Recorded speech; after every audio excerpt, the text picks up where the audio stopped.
नमस्ते, सदावत्सल्य मातृभूमि, जय हिंद दोस्तों। मैं किशन आप सबका स्वागत करता हूं। शुरू करते हैं आज के डिफेंस समाचारों को। बढ़ते हैं डिफेंस अपडेट की तरह। दोस्तों भारत ने अपनी फोर्थ यानी कि चौथी SSBN S4 स्टार पनडुब्बी को लॉन्च कर दिया है और ये पनडुब्बी दोस्तों भारत के न्यूक्लियर सबमरीन प्रोग्राम का एक महत्वपूर्ण हिस्सा है। इस पनडुब्बी का कोड नेम है S4 स्टार। 16 अक्टूबर 2024 को इसे रक्षा मंत्री राजनाथ सिंह ने लॉन्च किया। 7000 टन यानी कि 7000 टन डिस्प्लेसमेंट के साथ S4 स्टार पहले की अरिहंत श्रेणी की पनडुब्बी की तुलना में 1000 टन भारी है और ये बड़े पेलोड ले जा सकती है।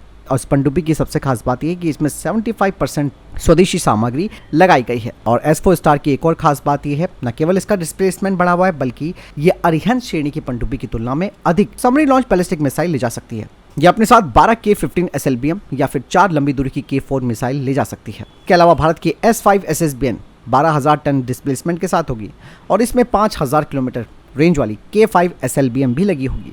साथ ही ये भी कहा जा रहा है कि इसमें 12000 किलोमीटर रेंज वाली K6 मिसाइल भी इंटीग्रेट की जाएगी। बढ़ते नेक्स्ट अपडेट की तरफ। IIT मद्रास ने दोस्तों अब टैंक से फायर करने वाला ramjet powered fin stabilised armour piercing discarding sabot ammunition पर काम करना शुरू कर दिया है, जिनका इस्तेमाल हमारे future ready main battle tanks करेंगे। हालांकि जो traditional fin stabilised armour piercing discarding sabots हैं ये पहले ही अपनी लीथल काइनेटिक एनर्जी एमुनेशन के तौर पर जाने जाते हैं, लेकिन इनकी जो रेंज है वो काफ़ी लिमिटेड होती है, यानी कि 3 किलोमीटर इनकी रेंज होती है और इनकी वेलोसिटी भी सीमित होती है। लेकिन ऐसे में जो रैमजेट बेस्ड एमुनेशन है वो इन सभी लिमिटेशंस को पार कर जाता है, जिसमें कि रेंज 9 किलोमीटर तक हो जाती है और इनकी स्पीड भी काफ़ी तेज हो जाती है, जिससे कि दुश्मन इन्हें डिटेक्ट नहीं कर पाते हैं। यानी कि दुश्मनों के टैंक के जो एक्टिव प्रोटेक्शन सिस्टम होते हैं वो ना ही इन्हें डिटेक्ट कर पाते हैं और ना ही न्यूट्रलाइज कर पाते हैं। बढ़ते नेक्स्ट अपडेट की तरफ। दोस्तों इंडियन नेवी को अकुला क्लास की परमाणु ऊर्जा से चलने वाली जो अटैक सबमरीन है INS चक्र 3 इसके अधिग्रहण में अब देरी हो रही है। कहा जा रहा है कि 2028 तक ये हमारी फ्लीट में शामिल होगी। रशिया यूक्रेन जंग की वजह से ये पूरी परियोजना लेट हो गई है। हालांकि इसकी डिलीवरी 2025 में होनी थी, लेकिन अब INS चक्र भारत को 2027 या 28 तक मिल पाएगी। चलिए बढ़ते नेक्स्ट अपडेट की तरफ। Hyderabad based company Raghuvanshi machine tools private limited ने अब एक बड़ी घोषणा की है। उन्होंने अब एक बड़े micro turbojet engine Indra RV40 का डेवलपमेंट कर लिया है। दरअसल इससे पहले उन्होंने अपना इंद्र RV25 इसका सफलतापूर्वक निर्माण किया था, जो कि 240 N के थ्रस्ट वाला एक स्वदेशी माइक्रो टर्बोजेट इंजन है। वहीं जो इंद्र RV40 है इसका वजन केवल 4.2 किलोग्राम है और ये 400 N का थ्रस्ट उत्पन्न कर सकता है। इसका डिजाइन भी काफी कॉम्पैक्ट है, इसीलिए इसका इस्तेमाल कई सारे एप्लीकेशंस में किया जा सकता है, खासकर की अनमैन्ड एरियल व्हीकल्स और ड्रोन्स में। इंद्र RV40 अपने जबरदस्त पावर टू वेट रेशियो के लिए जाना जाता है, जो कि UAV इंडस्ट्रीज में एक बड़ी क्रांति लाएगा। इसका इस्तेमाल बड़े और अधिक सक्षम जो ड्रोन हैं उन्हें पावर देने के लिए किया जा सकता है, जिससे कि वो भारी भरकम पेलोड ले जा सकते हैं, लंबे समय तक उड़ान भर सकते हैं और किसी भी तरीके के चुनौतीपूर्ण वातावरण में काम कर सकते हैं। चलिए बढ़ते नेक्स्ट अपडेट की तरफ, जो कि AMCA फाइटर जेट को लेकर आ रही है। एरोनॉटिकल डेवलपमेंट एजेंसी ने AMCA फाइटर जेट प्रोग्राम के लिए स्ट्रेच्ड एक्रिलिक कैनोपी सिस्टम की आपूर्ति के लिए एक टेंडर जारी किया है, जिसके तहत 6 कैनोपी बबल्स मंगवाए जाएंगे। दरअसल दोस्तों ये जो टेंडर है कैनोपी बबल्स का वो स्वदेशी 5वीं पीढ़ी फाइटर जेट प्रोग्राम के विकास में एक महत्वपूर्ण कदम है। इस टेंडर के अनुसार कैनोपी बबल को स्ट्रेच्ड एक्रिलिक लैमिनेटेड मटेरियल से निर्मित होना चाहिए, जो कि अपने हाई ड्यूरेबिलिटी और ऑप्टिकल क्लियरिटी के लिए जाना जाता है। और टेंडर के अनुसार इस कैनोपी की स्पेसिफिकेशन और रिक्वायरमेंट भी सामने आई है, जिसमें बताया गया है कि इनकी सर्विस लाइफ 5 साल या करीबन 3000 ऑपरेशनल आवर्स होने चाहिए। इसके अलावा प्रेशर टॉलरेंस यानी कि दबाव सहनशीलता 90 डिग्री सेल्सियस के तापमान पर 8.86 PSI के आंतरिक दबाव और बाहरी यानी कि एक्सटर्नल एरोडायनेमिक लोड्स सामना करने में सक्षम होने चाहिए। साथ ही साथ बर्ड स्ट्राइक रेजिस्टेंस होना चाहिए, यानी कि विंड स्क्रीन और कैनोपी बबल को 850 किलोमीटर प्रति घंटे की स्पीड से 4 पाउंड के पक्षी के हमले का सामना करने में सक्षम होना चाहिए, जिससे कि जो आगे की दृष्टि है उसमें 50% से भी कम हानि हो और पायलट को कोई चोट ना लगे।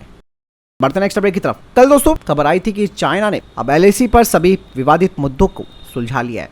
ऐसे में भारतीय सेना का भी अब बयान सामने आ गया है। भारतीय सेना के प्रमुख जनरल उपेंद्र द्विवेदी ने बताया कि LAC पर फिर से विश्वास को बहाल करना एक प्रोसीजर के तहत होगी और अप्रैल 2020 वाली जो यथास्थिति है उसी पर लौटेगी। दोस्तों सेना प्रमुख का साफ तौर पर कहना है कि ये पूरा का पूरा जो प्रोसेस है वो फेस मैनर में होगा और हर फेस में तनाव को कम किया जाएगा। यही नहीं उन्होंने बताया कि हम एक दूसरे को इस बात का भी आश्वासन देंगे कि हम बनाए गए बफर जोन में घुसपैठ नहीं कर रहे हैं, जो कि ब्रिक्स सम्मेलन को लेकर आ रही है। इस साल दोस्तों ब्रिक्स में 4 नए देश शामिल हो गए। दरअसल रशिया अब ब्रिक्स के दायरे को बढ़ाना चाह रहा है और कहा यह जा रहा है कि 30 और देश ब्रिक्स में शामिल होने की बात कर रहे हैं। और अभी मैंने आपको डिफेंस अपडेट में भी बताया था और कल की अपडेट में भी आया था कि चाइना अब LAC से विड्रॉल कर रहा है। अब यहाँ पर बात आती है कि ये सब हुआ कैसे। दरअसल दोस्तों इस वक्त पुतिन ये सब जानते हैं कि उनकी स्थिति यानी कि रशिया की स्थिति को पूरी तरीके से अमेरिका ने खराब कर दिया है। दूसरी तरफ दोस्तों चाइना की स्थिति भी कोई अच्छी खासी नहीं है, क्योंकि अमेरिका ने उसके ऊपर भी प्रेशर दे रखा है। लेकिन यहाँ पर स्थिति अब ये आ गई है कि रशिया भारत और चाइना के बीच दोस्ती बनाकर यहाँ पर ब्रिक्स के दायरे को बढ़ाना चाहता है। मकसद साफ है कि अमेरिका को टक्कर दी जा सके, क्योंकि अमेरिका की दादागिरी लगातार बढ़ रही है। और भारत को यहाँ पर अगर आप देखें, भारत को तो आप जानते हैं कि भारत किसी का पक्ष और विपक्ष नहीं करता, भारत न्यूट्रल रहता है। लेकिन यहाँ पर भारत के साथ भी पिछले कुछ सालों में ऐसी चीज़ें हुई हैं जिससे कि भारत का भी मन कहीं ना कहीं एक तरीके से अमेरिका को लेकर थोड़ा सा नेगेटिव हो गया है। जैसे कि आपने देखा होगा कि किस तरीके से बांग्लादेश में सरकार पलटने में अमेरिका का हाथ रहा, खालिस्तानी मुद्दे पर अमेरिका का हाथ रहा, पॉलिटिकल डिस्टर्बेंस भारत के अंदर करने में अमेरिका का हाथ रहा, कश्मीर मुद्दे पर अमेरिका का हाथ रहा। तो ये सारी चीज़ें भारत भी जानने लग गया था। अब ऐसे में पुतिन जिनके ऊपर ऑलरेडी प्रेशर है, तो उन्होंने एक प्लान बना दिया कि भाई अब ब्रिक्स में अधिक से अधिक देशों को शामिल किया जाए। दूसरी बात यह है कि अमेरिका की दादागिरी को खत्म करने की पूरी कवायद रशिया ने शुरू कर दी है। और यही वजह है कि रशिया, भारत और चाइना इन तीनों की जो तिकड़ी है वो अब इस ब्रिक्स को और मजबूत बनाने की कोशिश कर रही है, ताकि इन फ्यूचर में अगर आप देखिएगा कि ये ब्रिक्स जो कंट्रीज़ हैं वो अगर अपनी खुद की करेंसी भी लॉन्च करती हैं तो इसका एक ज़बरदस्त इम्पैक्ट अमेरिका के डॉलर पर पड़ेगा। और जिस स्थिति पर डॉलर इस वक्त मौजूद है उसे गिराने में ब्रिक्स की करेंसी बहुत ही महत्वपूर्ण भूमिका निभाएगी। हालांकि ये प्लान तो आगे का है, लेकिन अगर ये प्लान एग्जीक्यूट हो जाता है तो नो डाउट कि अमेरिका की तानाशाही पर एक बड़ी लगाम लगेगी, क्योंकि अमेरिका हर तरीके से लेवरेज उठाने की कोशिश कर रहा है। उसने भारत और चाइना के बीच जंग हो ही जाए इसको लेकर उसने तरह तरीके के बयान दिए, भड़काने की कोशिश करी। कहीं ना कहीं उसने भारत को इस तरीके से प्रोवोक कर दिया था कि दोनों के बीच में एक भयंकर जंग हो और अमेरिका यहाँ पर अपनी रोटियां सेके, भारत को हथियार बेचे और भारत का मैक्सिमम पैसा अपने पास रख ले। तो चीज़ें बहुत हैं जिसे सोचते हुए पुतिन और मोदी ये दोनों के दोनों एक बड़ा मास्टर प्लान यहाँ पर खेलने वाले हैं। और हो सकता है कि आने वाले टाइम पे आप देखिएगा कि UN और UNSC जो आप समझते हैं कि अब ये पावरलेस हो चुके हैं एक तरीके से, इनका दबदबा भी खत्म हो जाएगा। फिलहाल आपको क्या लगता है कमेंट सेक्शन में लिखकर जरूर बताइएगा।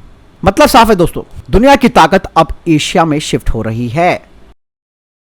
आप बढ़ते नेक्स्ट अपडेट की तरफ। दोस्तों चाइना मैन्युफैक्चरिंग के मामले में दुनिया में नंबर 1 देश है। चाहे किसी भी तरीके का प्रोडक्ट हो उसे चाइना बना सकता है, और वो भी काफी भारी संख्या में। यही वजह है कि चाइना ने इस कॉन्सेप्ट का सैन्यकरण करना भी शुरू किया। आपको बता दूं कि चाइना में बहुत सी फैक्ट्रियां ऐसी हैं जो मात्र एक दिन में 1000 से ज़्यादा क्रूज मिसाइलें बना सकती है। हाल ही में एक वीडियो चाइना की मीडिया की तरफ से सामने आया है जहां पर आप देख सकते हैं कि किस तरीके से इंसान कम है लेकिन रोबोट्स के जरिए सारे काम हो रहे हैं और एक दिन के अंदर मिसाइलें वहां पर भारी संख्या में तैयार हो रही हैं। और आप देखिए अगर जंग की स्थिति हो गई है और आपको डेली 1000 मिसाइलें मिल रही है अपने दुश्मन के ऊपर हमला करने के लिए, तो फ़ायदा किसको होगा आप समझ सकते हैं। यानी कि दुश्मन पूरी तरीके से सदमे में आ जाएगा।